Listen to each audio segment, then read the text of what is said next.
Hello YouTube, I found this image online and I don't know what it's from. I don't know if it's from a movie or what, because it didn't have any information with it. But I really love it. I think it's like some kind of troglodyte creature or something. Judging by the eyes, it looks like it's kind of blind. I thought, either that or some sort of vampire, but it doesn't have the kind of vampire teeth. But anyway, I really love it and I decided that I'm going to try and make it in this video. I know what you're thinking. You're thinking that looks like it already. Just leave it as it is. I buy a lot of these heads at car boot sales, and I normally pick them up for £2 or £3. This one had particularly good eyes, so I cut out the eye section, took the eyes out, and stuck it back in place. But yeah, these busts are just really good way of starting off doing a head. You can see here I just trimmed all the hair off because it had really long blonde hair. But yeah, this is ready to go, and for like £2 or £3. It's just the perfect start. Right, these first stages are really rough. I basically just take a whole load of aluminium foil and just squash it on so I start to get the rough kind of head shape. Really quick to do, anybody can do this. As you could tell by looking at it, it just looks really rough and awful. A lot of these sculpts have to go through so many stages of just looking pretty rubbish before they end up looking good. So a bit more bulking out with aluminium foil for the chin and the ears. Again, really rough. It doesn't matter too much at this stage. All we're trying to do really is take away the shape of the original doll head and start making it a little bit more like what we're after. So this is a technique that I use for most of my sculpts, where I cover a lot of the aluminium foil with kitchen paper and PVA glue. I use a really strong wood flooring PVA glue, just because when it dries it's really kind of rubbery and really strong and tough. It's essentially hardcore paper mache. So as usual, I'm working with Milliput. If you haven't used Milliput, it's a 2-part putty. You mix the 2 parts together in equal amounts and it sets rock hard in about 4 hours. This particular colour is because I used black Milliput mixed with silver grey Milliput. There are many different colours and they all react the same apart from maybe like the super fine Milliput, which is a bit smoother. So I just made a whole load of these teeth all ready to kind of push into some gums later when I make them.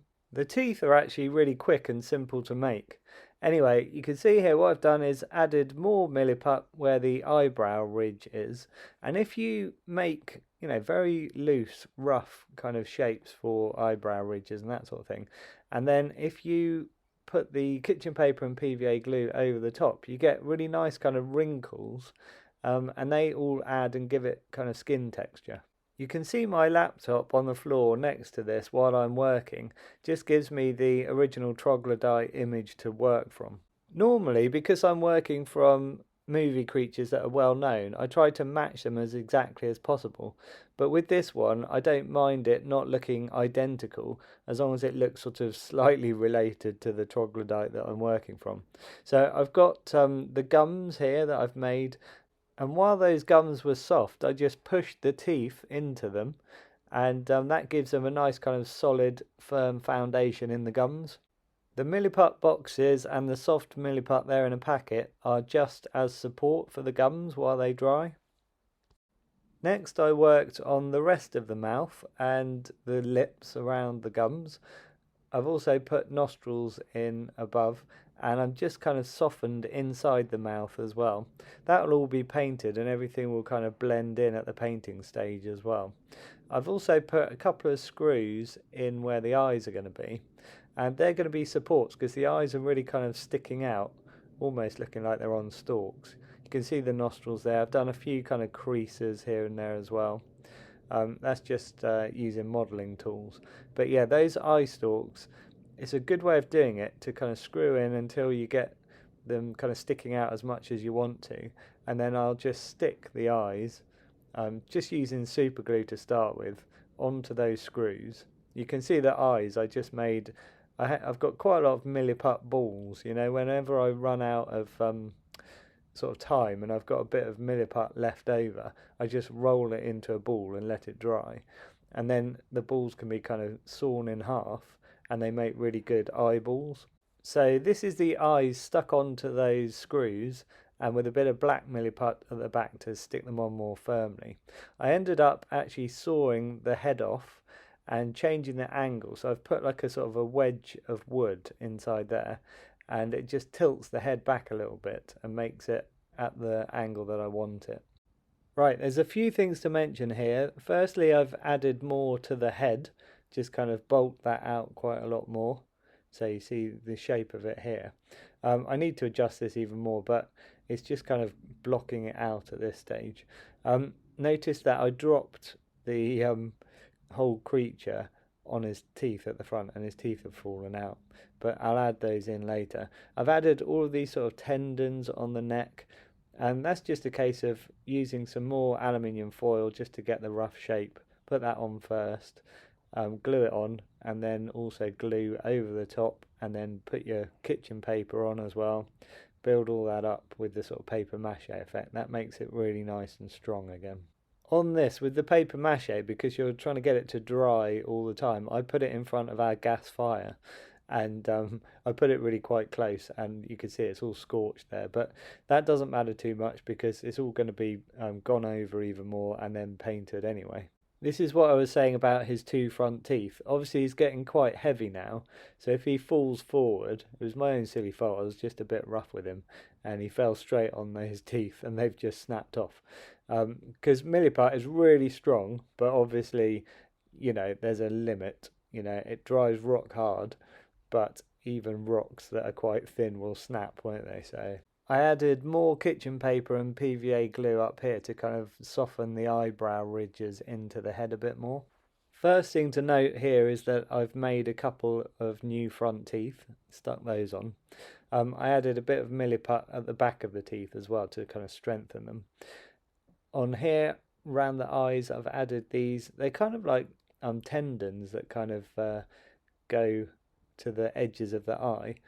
That was good fun to do. I also did these kind of bumps, and again I've made those just by making quite loose shapes with the Milliput, and then I've gone over the top with some kitchen paper and PVA glue, which again kind of smooths everything in, and it sort of adds a wrinkly texture to the top of him as well. The head I felt was a little bit too big, and there's a cool thing you can do with this technique because it's all aluminium foil. You can just take a hammer and you can just gradually kind of knock it in, and it gets, you know, smaller and smaller. You can do it very kind of carefully, but it's just a really nice process because once you get it to the right size that you want it, you can always put another layer of kitchen paper and PVA glue over the top to kind of strengthen it more as well. I've added more tendons and kind of skin flaps and things on the face and on the neck area at the front of the chest as well. So I'm really pleased with how this is looking. There's lots of bits of kitchen paper and glue that look really like skin, so that should all look really cool when it's painted. I added some bumps under his chin to give him a sort of throat. That's worked nicely. And then I kept working and kind of smoothing it all in there at the front. I've also added some bumps down the edge of his face and put his ears on. The ears, I tried to get a good line from the mouth going backwards. I think that's worked nicely. And yeah, done the flaps under the ears. You've got the kind of ridges around the eye sockets. I've put those on and added a lot of wrinkles into those. Right, I added a bit more and then I decided to do this first coat of paint. You can see I've thickened up the eyebrow ridges quite a lot more, added a bit more bulk into that and a few more wrinkles. I've done his sort of temple areas, and I've also added these kind of dome shapes to each side of his head, which are pretty smooth. There's also the little bit between the eyebrow ridges, just between his eyes there. I've added more wrinkles, and that looks pretty cool too. So it was really nice to be able to give it this first coat of paint because it really kind of evens out the whole thing. This is just grey paint, so I literally just mixed black and white together, and I'm using System 3 acrylic paint to do all of the painting on this. This next painting stage, I don't know if you'll be able to see on the screen very easily much of a difference, but what I did was take black paint and really water it down, and this is called a wash, and what you do is you basically just paint it over the whole thing, and the black sinks down into all of the dips, all of the deepest areas, and that makes it look more shadowy in the dark areas, which is what we want. We want all of the highest places to look brightest and all the darkest places to look really dark, nice and black. So yeah, it's a really good technique to use. If you haven't tried it before, give it a go on a model of yours and see. You won't go back once you've done this wash technique. You can, of course, use a bit of kitchen paper as well. Like once you've put your wash on, you can always dab at the sort of higher areas with a bit of kitchen paper just to take off any excess black. Obviously, you don't have to use black depending on what model you're doing. Like if I was doing Slimer, for example, and I was painting him green, I could use a very dark green for all my washes and then just use the brighter greens for all my kind of higher areas. So this guy, colour-wise, is very grey, obviously. He looks like he's got kind of, dead zombie-like skin.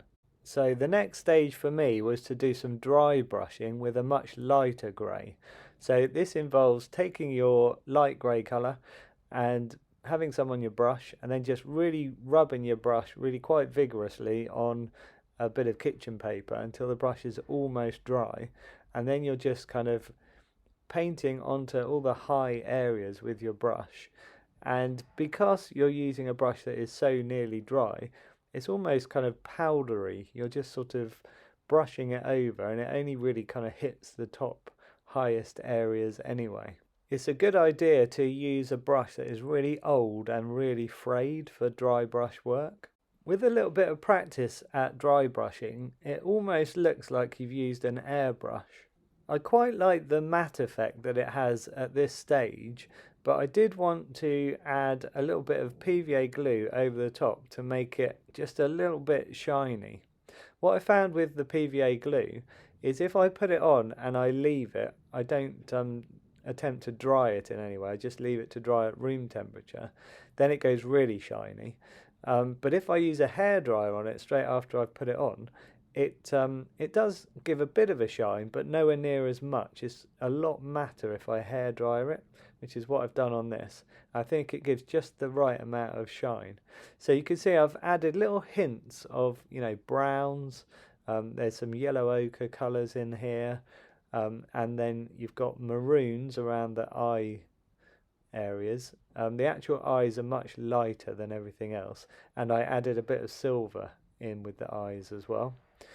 The teeth I've done with a lot of yellow ochre, some pale greys, little bits of white as well. And then, inside the mouth, a lot of sort of maroon colours, so red and brown mixed together. And then I've also, again with dry brush, put that underneath the chin and kind of faded it outwards. And that makes it look like he's been feeding on something really bloody and gory. And it's all sort of gone down the front of his chest.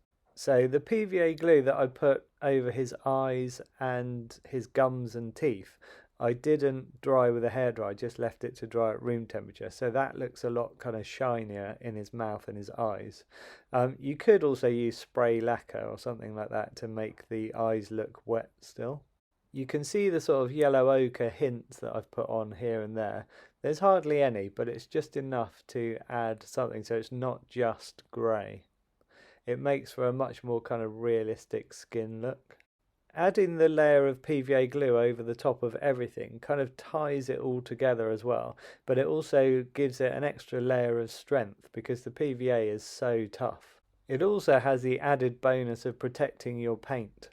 Right, I hope you've enjoyed this video. If you're the person that made the original creature in the image that I'm working from, drop me a message because I'd love to give you some credit. It's a really awesome creature. Thanks to Milliput for sponsoring this channel.